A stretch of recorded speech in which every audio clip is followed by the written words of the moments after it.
আসসালামু আলাইকুম ওয়া রাহমাতুল্লাহ। বীরগঞ্জবাসী আপনারা কেমন আছেন? এই কলেজের আঙ্গিনা, এর সাথে আমাদের একটু আবেগের সম্পর্ক আছে। এখানে আমাদের প্রিয় সহকর্মী, প্রিয় ভাই, আমাদের প্রিয় নেতা জনাব অধ্যাপক আব্দুল্লাহ আল কাফি, তিনি এখানে শিক্ষকতা করতেন। আমার বিশ্বাস আজকের এই মজলিসে যারা উপস্থিত আছেন তাদের কেউ কেউ হয়তো বা তার সরাসরি ছাত্রও ছিলেন। আমি মরহুমের আত্মার মাগফিরাত কামনা করি, আল্লাহ তাকে জান্নাতের উচ্চ মাকাম দান করুন এবং এই প্রতিষ্ঠানের আল্লাহ তাআলা উত্তরোত্তর সমৃদ্ধি দান করুন।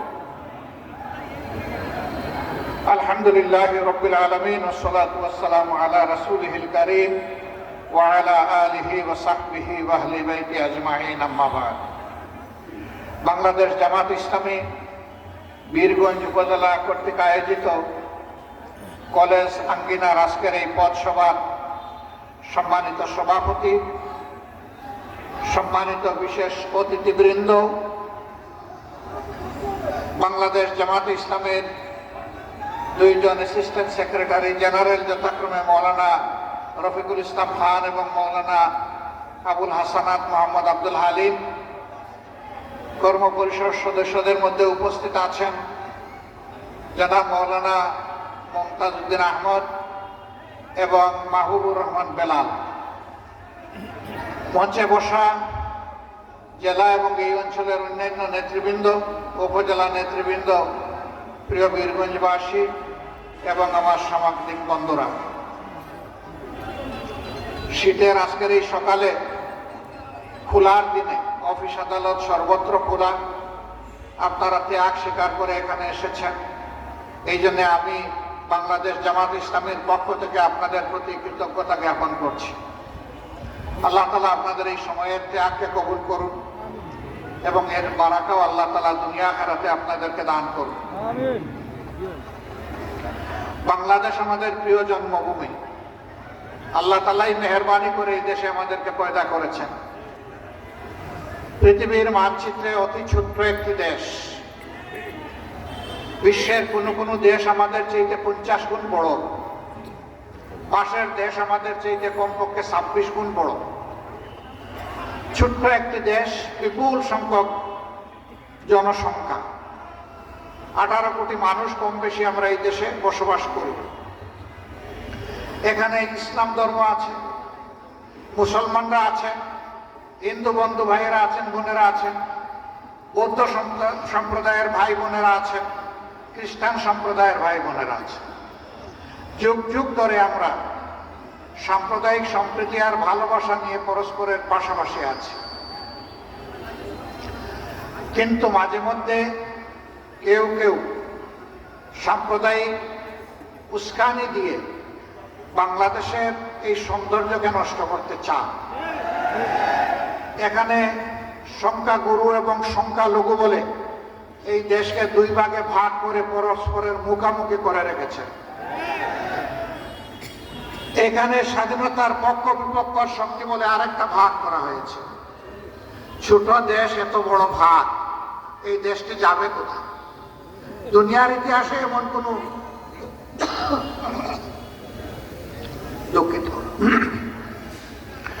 দুনিয়ার ইতিহাসে এমন কোন উদাহরণ নেই যে কোনো জাতি বিভক্ত হয়ে সম্মান এবং মর্যাদা লাভ করতে পেরেছে এবং তারা উন্নতির শিখরে উঠেছে।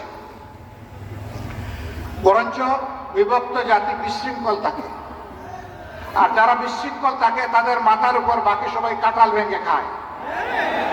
বাংলাদেশের এই দশা হয়েছে গত 53টি বৎসর। আমরা এই বিভক্তির এখন কবর রচনা করতে চাই। ধর্মের দলের ভিত্তিতে কোন পক্ষ বিপক্ষ এই দেশের মানুষ আর মানবে না। ওই বিভক্তি দিয়ে আমাদের যে সর্বনাশ হয়েছে, এই সর্বনাশে এই জাতি আর হাবুডুবু খেতে চায় না। এখন যারা এই বিভক্তিকে জিয়ে রাখার চেষ্টা করবেন অথবা উস্কানি দিবেন, তারা কার্যত জনগণের মুখামুখি দাঁড়াবে এবং বাংলাদেশের জনগণ তাদেরকে ক্ষমা করবে না। আমাদের এখন প্রয়োজন জাতীয় ঐক্য। সব কিছুর ঊর্ধ্বে উঠে দেশ এবং জাতির স্বার্থে আমাদেরকে ঐক্যবদ্ধ হতে হবে, থাকতে হবে। আমাদের বিরুদ্ধে, দেশের বিরুদ্ধে হাজারো ষড়যন্ত্র হচ্ছে। এই ষড়যন্ত্র ইনশাআল্লাহ আমরা 18 কোটি মানুষের 36 কোটি হাতকে ঐক্যবদ্ধ করেই মোকাবেলা করে যাব ইনশাআল্লাহ। সম্মানিত ভাই ও বন্ধুরা, অপার সম্ভাবনার একটি দেশের নাম হচ্ছে বাংলাদেশ। এই দেশের জমিনের উপর সবুজ গালিচায় ঢাকা। এদেশের মাটির নিচে আল্লাহ অপুরন্ত খনিজ সম্পদ দান করেছেন।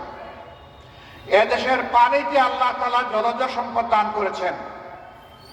এদেশের বাতাস বসবাসের উপযোগী, অনুকূল। এমন একটি দেশ কেন আজকে ফুকলা দেশে পরিণত হলো? এর কারণ হচ্ছে যারা বিভিন্ন সময়ে দেশ শাসন করেছেন তারা জনগণের আমানত রক্ষা করেননি। তারা জনগণের আমানতকে নিজের পকেটে ঢুকিয়েছেন। তারা তসরুপ করেছেন, তারা চুরি করেছেন, তারা ডাকাতি করেছেন, তারা জনগণের সম্পদ লুণ্ঠন করেছেন এবং সেই সম্পদ দেশের বাইরে তারা পাচার করেছেন। বিগত 15.5 বছরে 26 লক্ষ কোটি টাকা বাংলাদেশ থেকে বাইরে পাচার করা হয়েছে। কারা পাচার করেছে আপনারা সবাই জানেন। আগে তারা টাকা পাঠিয়েছে, পরে টাকার পিছনে তারা পালিয়ে গিয়ে সেখানে হাজির হয়েছে। প্রিয় দেশবাসী, দেশের প্রতি যাদের ভালোবাসা আছে, দরদ আছে, তারা কখনো দেশ ছেড়ে পালাতে পারে না। আপনারা জানেন বাংলাদেশ জামাতে ইসলামী একজন করে শীর্ষ 11 জন নেতাকে বিগত সরকার খুন করেছে, বিচারিক আদালতের মাধ্যমে হত্যা করেছে। আলহামদুলিল্লাহ 11 জনের একজনও বাংলাদেশ থেকে পালানোর কোনো চেষ্টা করেননি। মীর কাসেম আলী সাহেব দেশের বাইরে ছিলেন, আমেরিকা সফরে ছিলেন। তাকে তার বন্ধুরা বলেছেন, don't come back to Bangladesh, আপনি বাংলাদেশে ফিরে আসবেন না। তিনি জিজ্ঞেস করেছেন আমার অপরাধ কি? তার বন্ধুরা বলেছে কোনো অপরাধ লাগবে না, আপনাদের নিরীহ নেতৃবৃন্দকে যেভাবে হেনস্থা অপদস্থ করা হচ্ছে, আপনি ফিরে আসলে আমরা জানতে পেরেছি আপনাকেও তাই করা হবে। তিনি বলছেন আমি যদি না ফিরি তাহলে ওরা আমার বিরুদ্ধে কোনো মিথ্যা অভিযোগ দিলে প্রমাণ হবে যে আমি দোষী, তাই ফিরে আসার সাহস আমার নাই। আমি ফিরে আসব, আদালতে মোকাবেলা করব, আমার ফাঁসি হলেও আদালতে দাঁড়িয়ে বলবো আমার বিরুদ্ধে আনিত অভিযোগ মিথ্যা। আলহামদুলিল্লাহ তিনি সাহস করে এসেছেন এবং আদালতে সেই কথাটাই বলেছেন। এই জীবনের যেদিন শেষ দিন তার ছিল, সন্ধ্যার পরে আপনজন গিয়েছেন তাকে দেখতে জেলের মধ্যে। তিনি হাসতে হাসতে বলেছিলেন আমি যাচ্ছি, দোয়া করো জান্নাতের রাস্তা যেন আমার জন্য পরিষ্কার হয়। আমি যাচ্ছি তোমাদের জন্য জান্নাতের রাস্তা পরিষ্কারকারী সুপারিশ হওয়ার আশা নিয়ে। আল্লাহ যেন আমাকে কবুল করেন এবং আমাদের রক্ত কথা বলবে ইনশাআল্লাহ। আজকে বাংলাদেশে তাদের রক্ত কথা বলছে। আলহামদুলিল্লাহ, আলহামদুলিল্লাহ। শুধু জামাতে ইসলামের জন্য নয়, এই 5 তারিখ আগস্ট মাসের বাংলাদেশের মানুষের জন্য আল্লাহ তাআলা মুক্তি এবং স্বাধীনতা উপহার দিয়েছে। আগে মানুষ ভয়ের সংস্কৃতির মধ্যে ছিল, আতঙ্কে ছিল, মুখ খুলে কথা বলতে পারত না, স্বস্তির সাথে সমাজ জীবনে চলাফেরা করতে পারত না। আলহামদুলিল্লাহ এখন মানুষ পারে। আমি কি সঠিক বললাম না বেঠিক বললাম? আগে তৎকালীন প্রধানমন্ত্রী তার পরিবারের কোন সদস্যের ব্যাপারে একটু টু শব্দ করলে একজন মানুষের জীবনে ভয়াবহ বিভীষিকাময় শাস্তি চলে আসত। অথচ আল্লাহর নবীকে বেইজ্জত করা হতো, কটাক্ষ করা হতো, সেখানে তারা ছিল নীরব। তাদের এই অবস্থান ছিল। আলহামদুলিল্লাহ এখন একটা সরকার ক্ষমতায় আছে, মিডিয়ার ভাইয়েরা তাদের মতো করে মিডিয়ায় খবর পরিবেশন করতে পারেন। অবশ্য মাঝে মাঝে তারা বোধহয় দেয়া খেলে একটু উলট পালট করে ফেলেন। গতকালকে আমি সৈয়দপুরে বক্তব্য দিয়েছিলাম যে বাংলাদেশে যদি আল্লাহর মেহেরবানি কোরআনের সমাজ কায়েম হয় তাইলে সেই সমাজে আমাদের মাদেরকে মায়ের মর্যাদা দেওয়া হবে ইনশাআল্লাহ।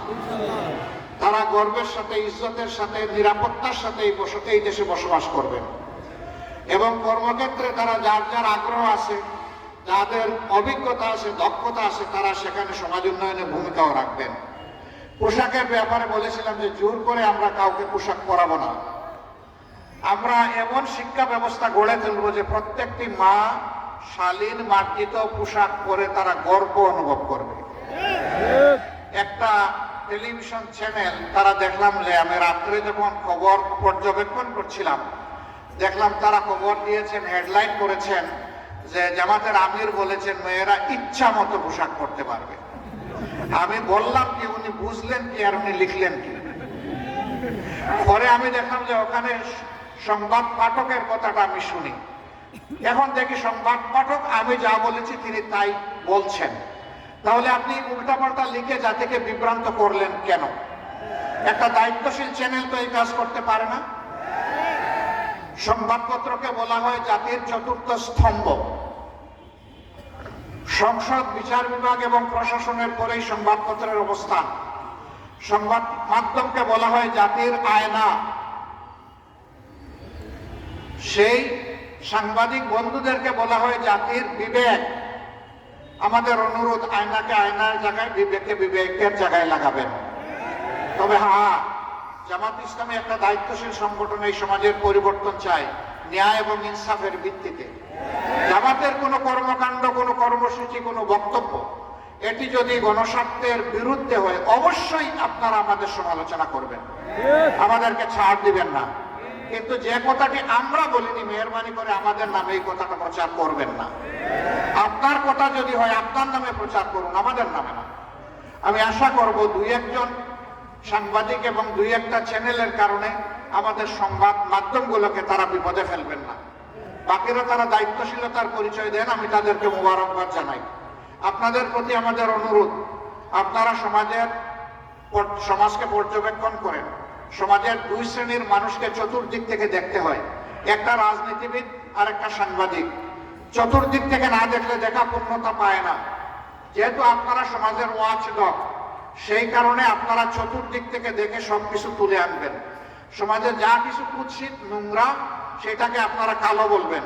যা কিছু ভালো, কল্যাণকর, সেটাকে আপনারা সাদা বলবেন। যদি কোনো ব্যাপারে আমিও কালো হই, আমাকেও ছাড় দিবেন না। কিন্তু যদি আমি সাদা হই, আমাকে মেহরবানি করে কালো বানাবেন না। সেটা আমার ক্ষেত্রে এবং সবার ক্ষেত্রে একই কথা, যে সাদাকে সাদা বলতে হবে, কালোকে কালো বলতে হবে। সম্মানিত বন্ধুগণ, আমি আগেই বলেছি এ দেশ একটি ফুলের বাগান। আমরা সকল ধর্ম বর্ণ মিলেমিশে পাশাপাশি শান্তিতে আমরা বসবাস করি এবং করতে চাই। কিন্তু মাঝে মাঝে আমাদের এই ফুলের বাগানে হুতুম পেঁচা ঢুকে যায়, আমাদের বাগানকে এলোমেলো করে দিতে চায়। আমরা পরিষ্কার করে বলছি, বলতেই থাকবো, বাংলাদেশে আমরা কোনো মেজরিটি মাইনরিটি মানি না, মানব না। এই দেশে যারাই জন্মগ্রহণ করেছে, তিনি কোন ধর্ম অনুসরণ করেন এটা দেখার বিষয় নয়, তিনি দেশের একজন গর্বিত নাগরিক। অতএব সংবিধানের অধীনে তিনি সমান অধিকার ভোগ করবেন। ধর্মের জন্য তার অধিকার কখনো খর্ব হবে না, তার নিরাপত্তা প্রশ্নবিদ্ধ হবে না। রাষ্ট্রের দায়িত্ব তার অধিকার তার হাতে তুলে দেওয়া এবং সকল নাগরিকের মতো সকল ধর্মের সমস্ত প্রতিষ্ঠান এবং নাগরিকদের নিরাপত্তা অভিযান করা। এ রাষ্ট্র যতদিন গঠন না হবে, আমরা আমাদের সংগত অবস্থান থেকে সর্বাত্মক চেষ্টা চালাব। 5 তারিখের পরিবর্তনের পরে আপনারা দেখেছেন 4 দিন বাংলাদেশে কোনো সরকার ছিল না। ওই 4 দিন ছিল জনগণের সরকার। জনগণ এই দেশের পাহারাদারি করেছে।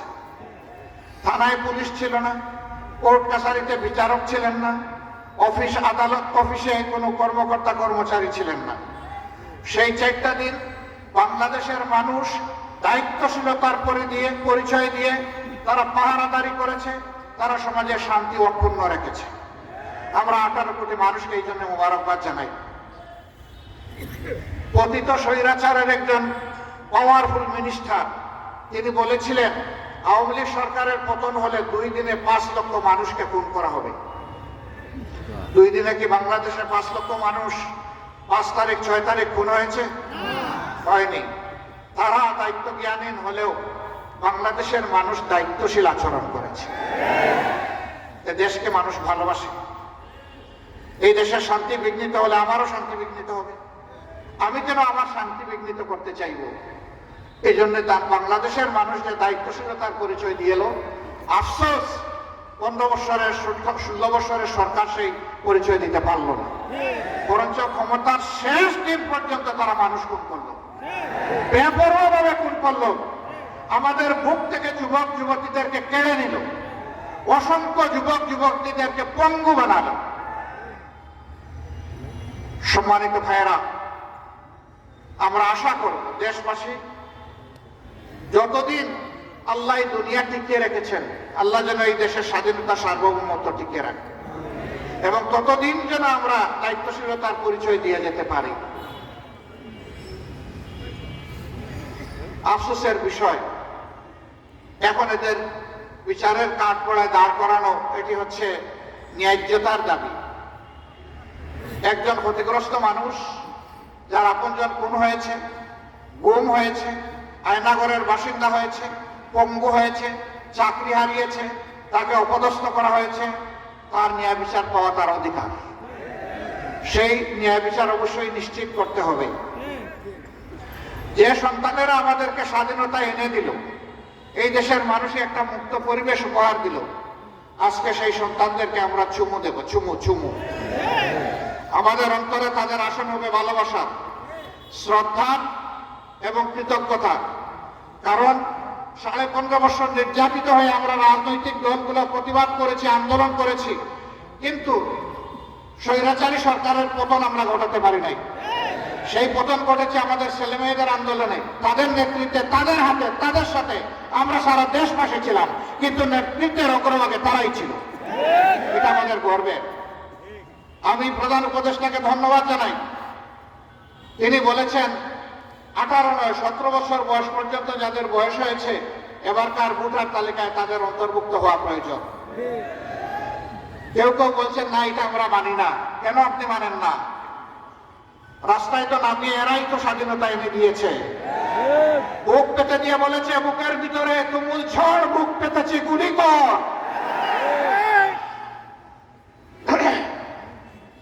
আপনি আমি যেটা পারি নাই, সেই অসাধ্য তারা সাধন করেছে আল্লাহর সাহায্য নিয়ে। আলহামদুলিল্লাহ, আমরা তার এই প্রধান উপদেষ্টার এই ঘোষণাকে সাধুবাদ জানাই। আমরা বলি, হ্যাঁ, তাদেরকে অবশ্যই অন্তর্ভুক্ত করুন। যারা জীবন দিয়ে আমাদেরকে স্বাধীনতা দিতে পারে, আমরা দেশবাসী, দেশের সরকারকে তাদের হাতে একটা ভোটের অধিকার তুলে দিতে পারি না? আমরা চাই তাদের হাতে ভোটের অধিকার। শুধু তাই নয়, আমরা এই দেশের জন্য যা পেরেছি অতীতে, আল্লাহ যা তৌফিক দিয়েছেন করেছি। ভুল হলে আল্লাহ ক্ষমা করুন, ভালো যা হয়েছে আল্লাহ কবুল করুন। আগামীর বাংলাদেশ আমরা যুবকদের হাতে তুলে দেবো ইনশাআল্লাহ। জামাতে ইসলামী না, গোটা জাতি তুলে দেবে। যে যুবকরা জীবন দিতে শিখেছে দেশ এবং জাতির জন্য, সেই যুবকদের হাতে এই দেশ নিরাপদ থাকবে ইনশাআল্লাহ। আমরা তাদেরকে সম্মানিত করতে চাই। তাদের পারফরমেন্সে আমরা পিতা হিসাবে, অভিভাবক হিসাবে আমরা গর্বিত হতে চাই। এমন একটি সোনার বাংলাদেশ আমরা দেখতে চাই, যে বাংলাদেশে ভাগ বিভক্তি, হিংসা এবং হানাহানি থাকবে না, বৈষম্য থাকবে না। প্রত্যেকটি মানব শিশু জন্ম নেওয়ার পরে রাষ্ট্রের দায়িত্ব হবে তার সুস্থতা, তার পুষ্টি, তার শিক্ষা তার হাতে তুলে দেওয়া। যাদের পারিবারিক সামর্থ্য আছে পরিবার দেখবে, যাদের সামর্থ্য নাই রাষ্ট্রকে তার দায়িত্ব নিতে হবে। আমরা চাই না মায়ের আর একটি সন্তান অনাদরে, অবহেলায় সে পথ শিশু অথবা ড্রপ চাইল্ড হোক, এটা আমরা চাই না। সরকারকে দায়িত্ব নিতে হবে। আগামীতে যে সরকার কায়েম হবে, আমরা চাই এমন একটি বাংলাদেশ, যে বাংলাদেশে জাতির যে মেরুদণ্ড, শিক্ষা হবে নৈতিকতার উপর ভিত্তি করে গড়ে তোলা হবে। শিক্ষা, শিক্ষা মানুষকে মানুষ হতে শেখাবে। শিক্ষার মাধ্যমে ডাকাত তৈরি হবে না, ডাকাত তৈরির শিক্ষা বদলে মানুষ তৈরির শিক্ষা করতে হবে। আমাদের শিশুরা, আমাদের সন্তানেরা শিক্ষার পাঠ চুকিয়ে যখন প্রতিষ্ঠান থেকে বের হবে, তখন এক টুকরা বেহুদা কাগজ নিয়ে, সার্টিফিকেট নিয়ে বের হবে না, বরঞ্চ কাগজের সাথে সাথে হাতের মধ্যে কাজ নিয়ে তারা সেখান থেকে বের হবে ইনশাআল্লাহ। এইভাবে জাতির প্রত্যেকটা প্রাপ্তবয়স্ক মানুষের হাতেই সেই রাষ্ট্রকে কাজ তুলে দিতে হবে। আমরা এমন একটি জাতি চাই, দেশ চাই, যেখানে অফিস, আদালত, কোর্ট কাছারিতে কোনো ঘুষের বাণিজ্য আর চলবে না, যেখানে কোনো চাঁদাবাজ আর হাত বাড়াবে না, যেখানে কোনো দখলদারের কোনো অস্তিত্ব থাকবে না। এমন একটি বাংলাদেশ আমরা চাই। আমাদের মা বোনেরা তারা ঘরে বাইরে সর্বত্র ইজ্জত এবং নিরাপত্তার সাথে তাদের দায়িত্ব পালন করবেন, এমন একটি বাংলাদেশ আমরা চাই। আমরা একটি মানবিক বাংলাদেশ চাই, যেই বাংলাদেশের প্রত্যেকটি নাগরিক সমস্ত মানুষকে সম্মান করবে এবং ভালোবাসবে। যেই দেশের শাসক নিজেকে মালিক মনে করবে না, বরঞ্চ জাতির সেবকের ভূমিকায় অবতীর্ণ হবে। আমরা এমন একটি বাংলাদেশ চাই। সেই মানবিক বৈষম্যহীন বাংলাদেশ আপনারা কি চান? আপনারা শিওর চান? বুঝে শুনে বলছেন চান? তাহলে সেই বাংলাদেশ গঠনের জন্য আরো অনেক ত্যাগ আপনাদেরকে স্বীকার করতে হবে। আপনারা সেই ত্যাগ স্বীকারে প্রস্তুত? একটু হাত তুলুন দেখি, একটু হাত তুলুন। আলহামদুলিল্লাহ, আল্লাহ আমাদেরকে কবুল করুন সেই ত্যাগের জন্য। আমাদের সকলের ত্যাগের বিনিময়ে এমন একটি সোনার বাংলাদেশ, একটা মানবিক বাংলাদেশ আল্লাহ আমাদেরকে গড়ার তৌফিক দান করুন। সম্মানিত ভাইয়েরা, আজকে এখানে কষ্ট করে আপনারা এসেছেন। এই অফিস খোলার এবং চালুর সময় আপনাদের ত্যাগ কুরবানির জন্য আরেকবার আপনাদের প্রতি গভীর কৃতজ্ঞতা জানাচ্ছি। আপনারা যে আশ্বাস আমাদেরকে দিলেন, এর জন্য দুই একটি জিনিস আপনাদের কাছে চাইব। মেহমান কোনো জায়গায় এসে মেজবানের কাছে কিছু চাইলে সাধারণত মেহমানের হাতে সবাই তুলে দেয়, তাই না? আমি তো আজকে এই এলাকার মেহমান, আপনারাও আমার চাহিদা আশা করি পূরণ করবেন। সেই চাহিদাটা হচ্ছে এমন একটি বাংলাদেশ আল্লাহর কোরআনের ভিত্তিতে জামাত ইসলামে গঠন করতে চায়। এর জন্য আপনাদের কাছে আমরা একটু ভালোবাসার কাঙ্গাল, একটু ভালোবাসা আপনারা আমাদেরকে উপহার দেবেন। আমরা কি একটু ভালোবাসা পেতে পারি? আপনাদের সমর্থন চাই, সহযোগিতা চাই, আপনাদেরকে পাশে চাই এবং দেশ গঠনের সকল যুদ্ধে আপনাদেরকে আমরা সাথে চাই। আমাদের যুদ্ধ, আমাদের সংগ্রাম, আমাদের লড়াই মানবতার মুক্তির জন্য ততক্ষণ পর্যন্ত অব্যাহত থাকবে যতক্ষণ না প্রিয় বাংলাদেশের প্রত্যেকটি নাগরিক সত্যিকার অর্থে মর্যাদাবান নাগরিকের ভূমিকায় অবতীর্ণ হবে। সেই পর্যন্ত আমাদের লড়াই অব্যাহত থাকবে ইনশাআল্লাহ। সবাইকে কৃতজ্ঞতা জানিয়ে, ধন্যবাদ জানিয়ে, মহান মওলার দরবারে তৌফিক কামনা করে আমার কথা এখানেই শেষ করছি। আসসালামু আলাইকুম ওয়া রাহমাতুল্লাহ।